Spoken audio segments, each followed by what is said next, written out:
vous êtes témoin d'un événement où vous avez des informations d'intérêt national, vous pouvez filmer et envoyer par email à infosunugal@gmail.com ou contacter le 78 140 56 56 disponible sur WhatsApp. moo xam da nga fekkee xew-xew moo xam da nga am information boo xam ne da nga bëgg ñëpp jot ci ni ngay def yomb na yónnee ñu ko sunu adresse mail bii di infosunugal@gmail.com wala nga wooñu su numéro 78 140 56 56 mbaa nga yónnee ñu ko WhatsApp ci boobilee numéro boo ko defee àddina bi yëpp dinañ ci jot Sunugal 24 yéen nañ fi nekkal.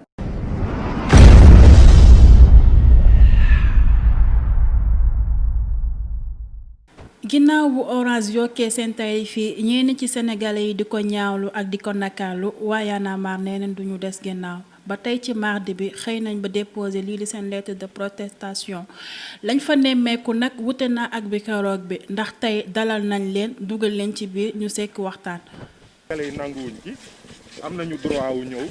déposer lettre de protestation au nom de tous les consommateurs. Sénégal yëpp a ngi ci bu ngeen xoolee ci Dakar ci agence yëpp ay citoyens ñoo nga fa ak fépp ci Sénégal donc du ñu nangu fii ñu mobiliser suñu police nationale pour que ñu empêcher ñu def ko ndax defuñu dara gis ngeen bëriwuñu daanaka nous sommes 4-5 pour ñëw déposer lettre de protestation bi. Donc c'est pour dire que on est venu déposer la lettre de protestation au siège de Orange sur la VDN et actuellement partout dans les agences de Dakar les citoyens sont en train de déposer des lettres et ça et aussi dans toutes les agences du Sénégal dans les régions. Nous sommes en droit en tant que consommateurs des citoyens sénégalais qui utilisent les produits et services de Orange qui sont pas d'accord avec la hausse de ces Illimix-là de venir protester à travers cette lettre-là. Et nous n'accepterons pas aussi qu'on mobilise notre police nationale, que des sociétés qui sont dans du commercial ou des privés mobilisent nos forces de sécurité pour nous réprimer, pour nous empêcher d'exercer notre droit. Donc nous sommes ici aujourd'hui. Partout, vous verrez sur notre page Facebook, il y a un flux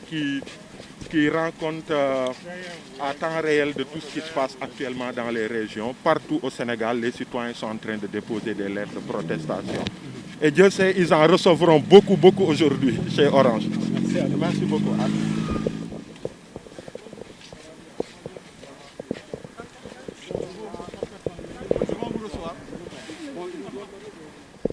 Aliou Sané, Landing Bessane Seck, Mohamed Diédhiou et Abdou Khafor Kandji. Ils sont là. Hein? Ils vont vous recevoir. Merci beaucoup. Aliou Sané. Aliou Sané. Et Landing Bessane Seck. Mohamed Diédhiou et Abdou Khafor Kandji. maa ngi nii.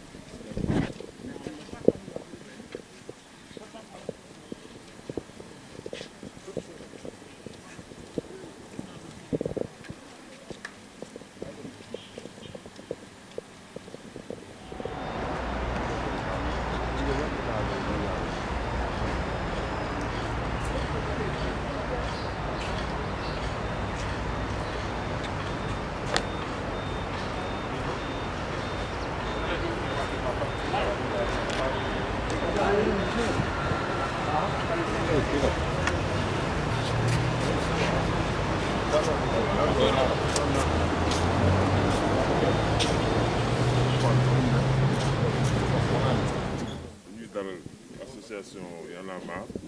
di leen wax ne si turu directeur général Sékou Dramé ni ñu ñëw tey jël seen lettre bi nga xamante ne leen Sonatel di wax ne talaata bii passé jëloon nañu même disposition yi notamment si agence yi nga xamante ne ñu ngi si réew bi yëpp ak fii ci Ndakaaru fii ci siège bi dafa amoon peut-être benn incompréhension moo tax li xewoon ñëpp xam nañ ko jotu ñu am opportunité récupérer ko cette fois-ci ñu ne dañuy xëy na jël les devant ñu wax suñu collaborateurs yi donte mardi jour comité de direction le directeur général Sékou Dramé ne ma naa ñëw bataaxal bi nga xamante ne association Y'en a marre jot na ko bëgg nañ ko jébbal Sonatel ñu jël ko profiter si aussi pour fàttali leen ñoom association Y'en a marre que ne groupe Sonatel nekk na groupe boo xamante ne day déglu day recevoir bépp association de consommateurs wala bépp association boo xamante ne dafay yëngatu pour défendre intérêt clients yi. Donc Sonatel près na directeur général si boppam mooy diriger délégation bi nga xamante ne buñ si d'accord mën na recevoir association Y'en a marre ñu waxtaan si mbirum télécommunication mais aussi si mbiri secteur télécommunication ak li nga xamante ne moo tax Y'en a marre bind bataaxal ñu jàpp ne xëy na incompréhension la si mbirum offre illimixée yi nga xamante ne ñun dañu jàpp ne dafa indi wàññite si li majorité clients yi 91%, mais loolu disponible nañu pour toog ak ñoom waxtaan ak ñoom ak service Sonatel yi nga xamante ne ñoo ci liggéey pour que ñoom ñu gën a comprendre parce que objectif bi aussi mooy que lépp loo xamante ne dafa indi ay réero ñu indi si compréhension ak jubu loolu laa amoon di wax message si non xam ngeen ñun Sonatel mënuñu woo police xam ngeen ne ñun affaire force de sécurité yooyu nekkul suñu liggéey voilà loolu message bi ma doon wax di leen dalal jàmm di leen remercier aussi si li nga xamante ne def ngeen ko tey en tant que citoyen indi benn lettre te ñu koy rafetlu aussi.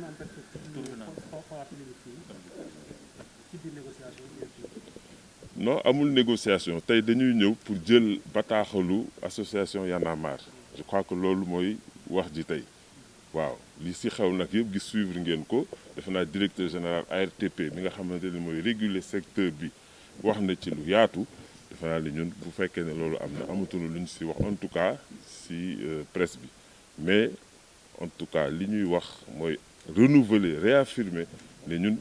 pare nañu ak directeur général du Sonatel recevoir association Y'en a marre comme ni ñuy recevoir bépp association de consommateurs ak bépp association de défense des intérêts des consommateurs. ok li ma bëggoon wax ci gàttal mooy tey à travers ñun ñi ndaw mouvement Y'en a marre yi ñëw fii pour déposer lettre de protestation bi ci agence Orange bi peuple sénégalais à travers consommateur u Orange yi ñoom ñooy exprimer wu tey ndax Y'en a marre outil la rek benn jumtuwaayu sénégalais yi la rek bu amee lu ñu jooy ñu saisir ko mu taxaw ci donc loolu moo waral suñu taxawaay ci combat bi ndax ñëpp gis nañu ci contexte mbas mi nga xamante ni économiquement sénégalais yi dañu sonn ba état bi jël yenn jumtuwaay bugg ñëw pour jàppale sénégalais yi pour que ñu mën a dund ci anam bu gënee ci contexte Covid bi société bu mel ni Orange di offrir ay produits ak ay services am près de 10 millions d'abonnés au Sénégal contexte boobu la jël pour mu yokk njëgu Illimixam yi nga xamante ni sénégalais góorgóorlu yi la plupart yooyu la ñuy utiliser sénégalais yépp bañ ko nag gis nañu Orange génn na pour ne ni en fait du yokkute waaye wàññite la waaye sénégalais yi li ñu koy tontu mooy Orange rek a gis ni dafa wàññi waaye sénégalais yi ñoom ci seeni poos sentir nañu ni yokkute la et que duñ ko nangu gis ngeen nag tàmbali nañu xeex bi tey jii nii ñu ngi fii ci siège VDN pour déposer lettre de protestation bi mais fépp ci Dakar ak fépp ci Sénégal bu ngeen demee ci page Facebook Y'en a marre di ngeen gis ni fépp ci agence yi sénégalais yi consommateurs yi ñu ngi dem di déposer lettre de protestation bi lii nag du courrier rek ndax protestation la mardi bu ne fii ak Orange dellu siwul ci prix yi nga xamante ni moom la ñu appliqué woon avant yokkutewu 22 juillet bi dina continuer et leneen li may wax mooy ci contexte su mbas mi dañu jàpp ni contestation ak protestation bi dañu koy calibrer ba ñu bañ a exposer sénégalais yi moo waral gis ngeen dispositif bu yem bi ñu am fii amal ko fépp ci Sénégal waaye nag Orange bu dégluwul sénégalais yi lu ñuy jooy bu déggul criwu sénégalais yi incha allah ci mardi yi ñu jëm combat bi dina jël yeneen dayo yi nga xamante ni je pense que kenn sax souhaité wu ko mais ce sera toujours dans le respect des règles et dans le respect des lois et règlements du pays. leneen li mooy damay dégg ñu bari ci ay sénégalais di naan boo nanguwul ci boo àndul ci yokkutew Orange bi quittel Orange. je pense que loolu mënuñ leen ko wax man bi Orange yokkee man Aliou Sané en tant que citoyen sénégalais dama dagg sama puce Orange dem ci beneen opérateur waaye loolu mënuñu ko imposer à tous les sénégalais ndax bu dee Orange am na 10 millions d'abonnés au Sénégal muy def chiffre d'affaires u près de 200 milliards par an fii ci suñu réew dafa war a respecter sénégalais yi dafa war a respecter ñi nga xamante ni moom lay jaay ay produits am ak ay services am ba tax na ci 10 millions yooyu bu dee am na 3 à 4 millions yu ne nga xamante ni ñu ngi ci Dakar li ci ëpp ñu ngi ci biir réew mi ci ay gox-goxaan yi nga xamante ni parfois duñu capter yeneen réseau ñooñu nag mënuñu leen ne ni quitter leen Orange waaye li ñu mën mooy accompagner leen ñu des Orange xeex pour que Orange mu respecter leen ndax ci réew yu mag yépp ñuy gis li tax yenn sociétés yu mel ni Orange ak ay Bouygues yu nekk France ak yeneen un peu partout aux États-Unis ak ci yenn réew Afrique yi nga xamante ni association consommateurs yi forte nañ fa mooy citoyens yi les consommateurs dañuy des ci fi ñu nekk ba pare di xeex pour que ñu respecter leen di xeex pour que njëg yi bu ñu xëy rek un beau jour di ko yokk comme ni mu leen neexee donc le combat il va continuer képp ku mën à travers ta contestation nga jàpp ni da ngay def comme Aliou Sané da ngay couper sa puce Orange dem ci beneen opérateur avec la portabilité bi lay permettre nga garder le même numéro na nga ko def waaye képp ki nga xamante ni munoo ko def aussi na nga xam ni dinañ taxaw temm ñu xeex ensemble pour que Orange mu respecte la pour que Orange mu wàññi njëg yi leneen li nag mooy ARTP parce que dañ nekk ci contexte bi nga xam ne gis ngeen xeex bi état bi daanaka à travers l'ARTP dafa démissionné et pour une fois ñu gis une agence de l'État bi nga xamante ni dafa war a accompagner les citoyens di leen défendre face à des institutions comme Orange ak ñeneen ak ñeneen mais dafa démissionné non seulement dafa démissionné on a vu l'ARTP keroog à travers conférence de presse bi mu organisé mu doon agent marketing Orange pour justifier simulacre bees bii nga xamante ni moom la Orange def donc dañu jàpp ni citoyens yi ñoom ñoo war a am seen fulla ak seen fayda sénégalais yi ñoom ñoo war a régler seen problème pesum kanam borom a koy fajal boppam donc il faut que citoyens yi ñu taxaw ci boycott massif bi ñu mën a dem ci beneen opérateur te ñu mën a def ni man nañ ko def waaye ñiy des Orange aussi dinañu xeex ak ñoom pour que Orange mu respecte leen leneen li nag mooy ñun ay citoyens lañu on parle au nom des consommateurs li ñu bëgg rek mooy problème bii mu saafaraw bu dee ci waxtaan moo koy saafara ñun on est ouvert à ce que avec Orange ARTP ak yeneen parties prenantes yi yépp ñu toog pour que lii nii ñu régler ko pour terminer nag li may wax mooy au-delà de question wu combat wu ci question wu Illimix bi lii opportunité la pour que ñu engager suñu état à ce que ñu xoolaat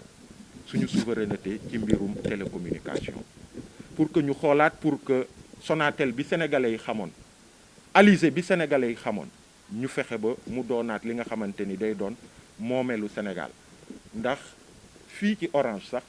am na ay experts sénégalais ay ndaw réew mi nga xamante ni seen xam-xam màcc na ci domaine bi et que mun nañ travailler à ce que ñu briser chaîne esclavage bi nga xamante ni moom moo ñu lié ak yenn réew yu mel ni France à travers seeni multinationales yu mel ni France Télécom tey Orange jëmmal ko fii ci Sénégal donc jaa ngeen jëf jaa ngeen jëf jaa ngeen jëf. waaw dama doon wax ne dama doon dalal xelu monsieur Sané parce que sànq dafa waxaat ne ñoom dañu bëgg Sonatel souveraineté bi ñu doon gis ci Sonatel démb ak bërki démb notamment mu fàttali mobile bi ñu fi amoon Alizé mu amaat ma koy wax ne may dalal xelam rek ne ko ñu ñuy liggéey Sonatel ñu koy confirmer ne directeur général Sékou Dramé disponible na pour rencontrer leen pour wax ci question wu yi nga xamante ne mooy objet wu lettre de protestation bi mu ma indil tey muy Illimix yi mais disponible na aussi directeur général ak directeur yëpp d'ailleurs pour waxtaan ci secteur économie numérique mu nekk secteur bu am solo ci économie loolu disponible nañ su quand saa yu leen soxlawee ñu gis leen d'ailleurs ñu ngi gis ay associations yu bari démb rek gis nañ benn fédération bu association de consommateurs bu regrouper 10 associations ñu waxtaan bu yaatu ci Illimix yi ak ci yeneen te ñun loolu dafa am solo parce que client bi bu ñu nee ñun 10 millions de clients nañu am loolu mooy suñu fierté donc client bu ak ku mu mënti doon moo xam ki nga xamante ne 500 wala 1000 lay consommer moo xam 100 000 lay consommer ñun ñëpp nañ xale yemale si traitement bi ñu war a def si préoccupation ak réclamation au client te am nañu ay processus interne yoo xam ne du koy firndeel xëj na du ñu amee occasion daal ñu leen ko wan donc li ñu wax ñun dañu considérer que ne oui préoccupation client la ñu jàpp ne si mbirum Illimix yi ba léegi incompréhension am na ci puisque monsieur Salé mi ngi fàttali sànq ne xëj na ñun Sonatel rek ñoo gis bés bi mais dinañu ko wan bu ñu yàlla mais ñu tase que ne effectivement li ñu sànni li ñu lancé comme forfait pour 91% clients yi donc 9 millions et quelques de clients ay wàññite la ñu amélioré ko sax bi ñu waxtaanee autorité de régulation ba pare pour indi yeneen forfait yoo xamante ne dina adressé yeneen cible ba sax daal di lancé benn forfait exceptionnel si jamonoy Covid-19 bi boo xamante ne dina permettre aussi nit ñi am accès si internet mobile ak si ay communication voix si loo xamante ne dafa yomb. Ok, dama bëggoon juste benn point quand même qui est important. Quand je dis que combat pour que Sénégal Sonatel forate et que Sénégal retrouve souveraineté en matière de télécom du dafa am ci lu ma ko wékk ci li ma ko wékk nag mooy syndicat maison wu Orange ay ndaw ay sénégalais yu am xam-xam nekk ci Orange nekk syndicat bi depuis 2015 ils sont venus nous voir bi état du Sénégal di waaj a renouveler contrat ou concession bi avec Orange ci la ñu alerté sur ça ne Orange la ñuy liggéey waaye ay doomu Sénégal la ñu et que Sonatel c'est-à-dire suñu secteur u télécom échappé nañu parce que France Télécom à travers marque Orange moom moo fort ñoom Medoune Kane ak ñeneen et jusqu'aujourd'hui ñu ngi échanger ak ñoom ñuy ay ndawu Sénégal ay doomu Sénégal yu nekk biir Orange di xeex boobu pour que Sénégal mu retrouver souveraineté am ci en matière de télécom donc ci loolu laa ko teg leneen li nag mooy oui wax naa ko te dama koy waxaat mooy Orange ils ont fait des démos. On a vu ici tout le Sénégal a suivi conférence de presse bi ñu defoon avec tous leurs experts pour essayer de nous démontrer que en fait dañu wàññi mais amul benn sénégalais bu nangu loolu moo waral tey suñuy tànk fii ñun on est ouvert encore une fois ci waxtaan parce que li ñu intéressé rek mooy fexe ba préoccupation sénégalais yi seen clients yi c'est-à-dire njëg yi dellu ci njëg yi amoon avant le 22 juillet que Orange mu def ko pour man le meilleur acte à poser par Orange c'est pas de jouer c'est pas de faire dans du dilatoire di am ay réunion yu dul jeex pour di jéem a démontrer li nga xamante ni ñoom rek ñoo ko accepter ñoom rek ñoo ko gis te consommateurs yi du loolu lañ sentir ci seen poche le plus simple mais vraiment mooy que ñu delluwaat ci njëg yi ñu doon appliqué avant au 22 juillet bi donc loolu laa amoon lu may. mais bu baax parce que loo xamante ni la je pense que ni ñi nekk Orange on n'a rien contre les Sénégalais.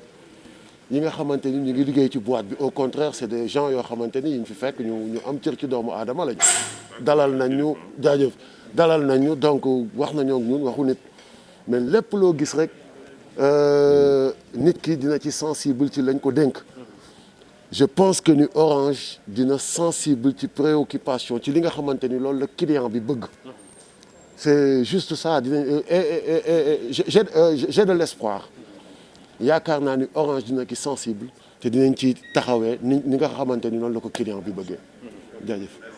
ginnaaw bu ñu amalee seen waxtaan waa Y'en a marre xamal nañ waa Orange que ni bu ñu wàññiwut lii di seen tarif yi dinañ wéyal lii di seen xeex bi.